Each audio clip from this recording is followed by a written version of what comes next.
বিসমিল্লাহির রহমানির রহিম। Hello everyone, welcome to my another video.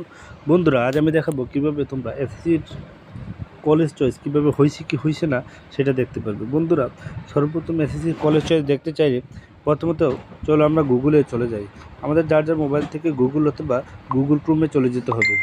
যাওয়ার পর আমরা যেহেতু অনেকে পারি না XI ক্লাস, আমরা XI ক্লাস লিখে CLASS ক্লাস এডমিশন লিখে আমরা সার্চ করব। সার্চ করার পর বন্ধুরা আমরা দেখতে পাচ্ছি কতগুলো ওয়েবসাইট। আমরা ওয়েবসাইট প্রথমে দেখতে পাচ্ছি, যে ওয়েবসাইটটা দেখতে পাচ্ছি সেটাতে আমরা ক্লিক করব। তারপর বন্ধুরা আমাদের প্রত্যেকের মোবাইলে একটা করে এই যার যার রেজিস্টার নাম্বার আমরা দিয়ে নেব। আমি রেজিস্টার নাম্বার দিয়ে নিচ্ছি এডমিট কার্ড থেকে চেয়ে, তোমরা যার যার এডমিট কার্ড থেকে রেজিস্টার নাম্বার দিয়ে দিতে পারো।